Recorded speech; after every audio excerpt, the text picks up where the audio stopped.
നമസ്കാരം. നമ്മളിന്ന് കാണാൻ പോകുന്നത് കേരളത്തിന്റെ ചരിത്രം തന്നെ തിരുത്തിയെഴുതിയ ഒരു അസാധാരണ വ്യക്തിത്വത്തെക്കുറിച്ചാണ്. വെറുമൊരു സാധാരണ അധ്യാപകനിൽ നിന്നും കേരളത്തിന്റെ സാമൂഹിക പശ്ചാത്തലത്തെ ഒന്നാകെ മാറ്റിയെടുത്ത ഒരാളുടെ ജീവിതകഥ. അതെ, ഇത് മന്നത്ത് പത്മനാഭൻ എന്ന അതുല്യ പ്രതിഭയുടെ കഥയാണ്. നിങ്ങളൊന്ന് ചിന്തിച്ചു നോക്കൂ. ഒരു സാധാരണ പ്രൈമറി സ്കൂൾ അധ്യാപകൻ എങ്ങനെയാണ് നമ്മളീ പറയുന്ന ഭാരതകേസരി എന്ന വലിയ പദവിയിലേക്ക് ഉയർന്നത്? ഒരു സംസ്ഥാനത്തിന്റെ മുഴുവൻ ഗതിയെ മാറ്റാൻ അദ്ദേഹത്തിന് കഴിഞ്ഞു എന്ന് പറഞ്ഞാൽ വിശ്വസിക്കാൻ കഴിയുമോ? ഇതൊരു അവിശ്വസനീയമായ യാത്രയാണ് കേട്ടോ. മന്നത്ത് പത്മനാഭന്റെ ജീവിതം ശരിക്കും ഒരു പുസ്തകത്തിലെ അധ്യായങ്ങൾ പോലെയാണ് നമുക്ക് മുന്നിൽ ചുരുളഴിയുന്നത്. ആവേശകരമായ കഥ നമുക്കൊന്ന് നോക്കാമല്ലേ? അധ്യായം 1. ആദ്യകാല ജീവിതം. കഥ തുടങ്ങുന്നത് 1878 ജനുവരി 2-നാണ്. കോട്ടയം ജില്ലയിലെ പെരുന്നയിൽ ഈശ്വരൻ നമ്പൂതിരിയുടെയും മന്നത്ത് പാർവതിയമ്മയുടെയും മകനായി അദ്ദേഹം ജനിച്ചു. അധികം വൈകാതെ, കൃത്യമായി പറഞ്ഞാൽ 1893 കാഞ്ഞിരപ്പള്ളിയിലെ ഒരു സർക്കാർ സ്കൂളിൽ അദ്ദേഹം തന്റെ അധ്യാപക ജീവിതം ആരംഭിക്കുകയാണ്. പക്ഷേ അദ്ദേഹത്തിന്റെ മനസ്സിൽ മറ്റെന്തൊക്കെയോ ഉണ്ടായിരുന്നു. സമൂഹത്തിൽ ശരിയായ മാറ്റങ്ങൾ കൊണ്ടുവരണമെങ്കിൽ നിയമം അറിഞ്ഞിരിക്കണമെന്ന് അദ്ദേഹം മനസ്സിലാക്കി. അങ്ങനെ അഭിഭാഷകനായ ഗോവിന്ദപിള്ളയുടെ സ്വാധീനത്താൽ 1905 അദ്ദേഹം മജിസ്ട്രേറ്റ് കോടതികളിൽ ഒരു വക്കീലായി പ്രാക്ടീസ് ചെയ്യാൻ തുടങ്ങി. ഇതായിരുന്നു അദ്ദേഹത്തിന്റെ ജീവിതത്തിലെ ആദ്യത്തെ വലിയ വഴിത്തിരിവ്.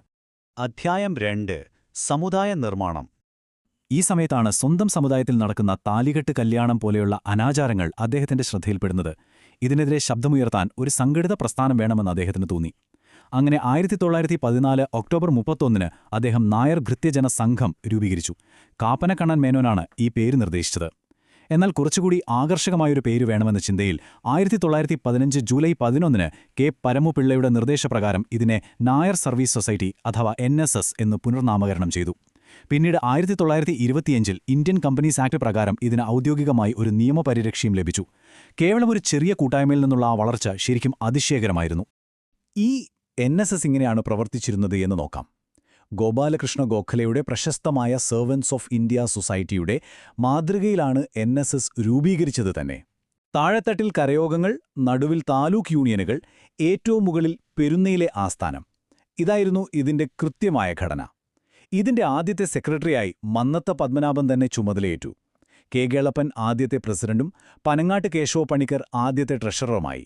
അദ്ദേഹത്തിന്റെ ആ ഒരു സംഘടനാ പാടവം എത്രത്തോളമുണ്ടെന്ന് ഇത് വ്യക്തമാക്കുന്നുണ്ട്.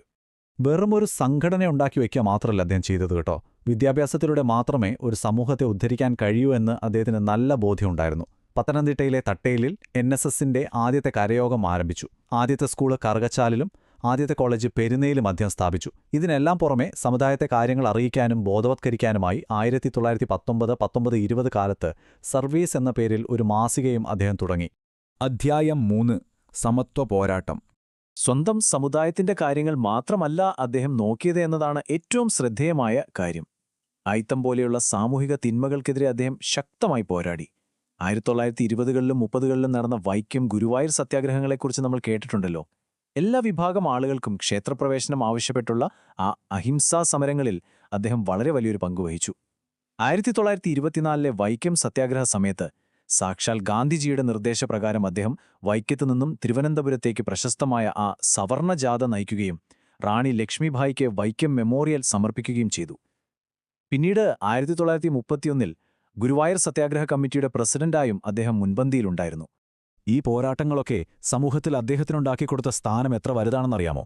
പ്രശസ്ത പണ്ഡിതനായ സർദാർ KM പണിക്കർ അദ്ദേഹത്തെ വിശേഷിപ്പിച്ചത് കേരളത്തിലെ മദൻ മോഹൻ മാളവ്യ എന്നാണ്. അതെ, ഒറ്റവാക്കിൽ പറഞ്ഞാൽ അത്രത്തോളം ആഴമുള്ളതായിരുന്നു കേരളത്തിന്റെ സാമൂഹിക പരിഷ്കരണത്തിൽ അദ്ദേഹത്തിന്റെ ഇടപെടലുകൾ. അധ്യായം 4. രാഷ്ട്രീയ വഴിത്തിരിവും. ഇനി നമുക്ക് അദ്ദേഹത്തിന്റെ രാഷ്ട്രീയ ജീവിതത്തിലേക്ക് വരാം. വാസ്തവത്തിൽ 1921 തന്നെ അദ്ദേഹം ശ്രീമൂലം പ്രജാസഭയിലേക്ക് തിരഞ്ഞെടുക്കപ്പെട്ടിരുന്നു. എന്നാൽ 1946-47 കാലഘട്ടത്തിലാണ് അദ്ദേഹം ഇന്ത്യൻ നാഷണൽ കോൺഗ്രസിൽ അംഗമാകുന്നത്. സർ CP രാമസ്വാമി അയ്യരുടെ ഭരണത്തിനെതിരെയുള്ള സമരത്തിൽ പങ്കെടുത്ത് 1947 ജൂൺ 14 അദ്ദേഹം ജയിലിലായി. അതേ വർഷം തന്നെയാണ് ചരിത്രപ്രസിദ്ധമായ ആ മുതുകുളം പ്രസംഗം അദ്ദേഹം നടത്തുന്നത്. പിന്നീട് 1949 തിരുവിതാംകൂർ ലെജിസ്ലേറ്റീവ് അസംബ്ലിയിൽ അംഗമായി. തൊട്ടടുത്ത വർഷം, അതായത് 1950 ആർ ശങ്കറുമായി ചേർന്ന് ഡെമോക്രാറ്റിക് കോൺഗ്രസ് പാർട്ടിയും ഹിന്ദു മഹാമണ്ഡലവും അദ്ദേഹം രൂപീകരിച്ചു. വളരെ വേഗത്തിലുള്ള രാഷ്ട്രീയ നീക്കങ്ങളായിരുന്നു അത്. ഇതുകൂടാതെ ചില സുപ്രധാന സ്ഥാനങ്ങളും അദ്ദേഹം വഹിച്ചിട്ടുണ്ട്. 1949-50 കാലത്ത് തിരുവിതാംകൂർ ദേവസ്വം ബോർഡിന്റെ ആദ്യത്തെ പ്രസിഡന്റായി അദ്ദേഹം ചുമതലയേറ്റു. വർഷങ്ങൾക്ക് ശേഷം 1964 കേരള കോൺഗ്രസ് പാർട്ടി രൂപീകരിക്കുന്നതിന് പിന്നിലെ പ്രധാന ശക്തിയും അദ്ദേഹം തന്നെയായിരുന്നു. ഇതിനിടയിൽ നടന്ന മറ്റൊരു കൗതുകകരമായ കാര്യമെന്താണെന്നോ, ലണ്ടനിലെ ഓക്സ്ഫോർഡ് സർവകലാശാലയിൽ അദ്ദേഹം മലയാളത്തിൽ അതിഗംഭീരമായൊരു പ്രസംഗം നടത്തി. അതും ചരിത്രത്തിന്റെ ഭാഗമാണ്. കൂടെ ഒരു കാര്യം കൂടി പറയാം. അദ്ദേഹത്തിന്റെ ഭാര്യ തോട്ടക്കാട് മാധവിയമ്മയും ഒട്ടും പിന്നിലായിരുന്നില്ല. കൊച്ചി ലെജിസ്ലേറ്റീവ് അസംബ്ലിയിൽ അംഗമായ ആദ്യ വനിത അവരായിരുന്നു. അധ്യായം 5 വിമോചന സമരം. അദ്ദേഹത്തിന്റെ രാഷ്ട്രീയ ജീവിതത്തിലെ ഏറ്റവും വലിയ, ഒരുപക്ഷെ ഏറ്റവും നാടകീയമായ അധ്യായം ഏതാണെന്ന് ചോദിച്ചാൽ അത് 1959 വിമോചന സമരം തന്നെയാണ്. കേരളത്തിലെ ആദ്യത്തെ കമ്മ്യൂണിസ്റ്റ് സർക്കാരിനെ പിരിച്ചുവിടുന്നതിലേക്ക് നയിച്ച വലിയൊരു പ്രക്ഷോഭമായിരുന്നു അത്. 1959 ജൂൺ 12 ഈ സമരം ആരംഭിക്കുന്നത്. ചരിത്രരേഖകൾ പറയുന്നതനുസരിച്ച് വിമോചന സമരം എന്ന ഈ പേര് നിർദ്ദേശിച്ചത് പനമ്പിള്ളി ഗോവിന്ദമേനോനായിരുന്നു. ഈ മുന്നേറ്റം വളരെ വലുതായിരുന്നു. അന്ന് ഗവൺമെന്റിനെതിരെയുള്ള എല്ലാ പ്രതിഷേധങ്ങളെയും ഏകോപിപ്പിച്ചത് അദ്ദേഹമായിരുന്നു. ജനങ്ങളെ അണിനിരത്തിക്കൊണ്ട് അങ്കമാലിയിൽ നിന്നും തിരുവനന്തപുരത്തേക്ക് അദ്ദേഹം നയിച്ച വൻ റാലിയായിരുന്നു ജീവശിഖായാത്ര. ഈ സമരമുണ്ടാകാൻ പെട്ടെന്നുണ്ടായ കാരണമെന്തായിരുന്നു എന്ന് നോക്കാം. അന്നത്തെ വിദ്യാഭ്യാസ മന്ത്രിയായിരുന്ന ജോസഫ് മുണ്ടശ്ശേരി കൊണ്ടുവന്ന വിദ്യാഭ്യാസ ബില്ലാണ് പ്രധാനമായും ഇതിന് കാരണമായത്. ഈ ബില്ലിനെതിരെയുള്ള പ്രതിഷേധം വൻ പ്രക്ഷോഭമായി മാറി. ഒടുവിൽ ഇതിന്റെ ഫലമായി എന്തുണ്ടായി? 1959 ജൂലൈ 31 EMS നമ്പൂതിരിപ്പാടിന്റെ നേതൃത്വത്തിലുള്ള സർക്കാരിനെ കേന്ദ്ര സർക്കാർ പിരിച്ചുവിട്ടു.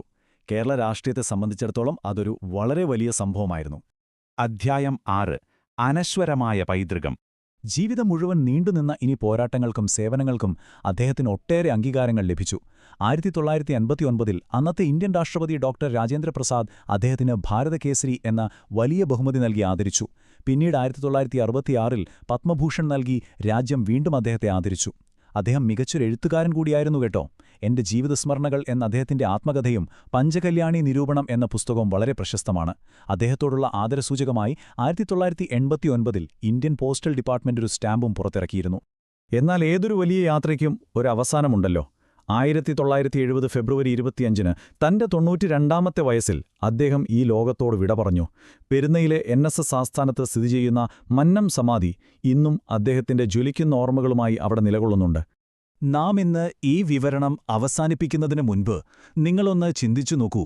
ഒരു സാധാരണ ക്ലാസ് മുറിയിൽ തുടങ്ങി ഒരു സംസ്ഥാനത്തിന്റെ മുഴുവൻ സാമൂഹിക വ്യവസ്ഥിതിയെയും മാറ്റിമറിച്ച ആ പ്രൈമറി സ്കൂൾ അധ്യാപകനെ ചരിത്രം എങ്ങനെയാകും ഓർമ്മിക്കുക?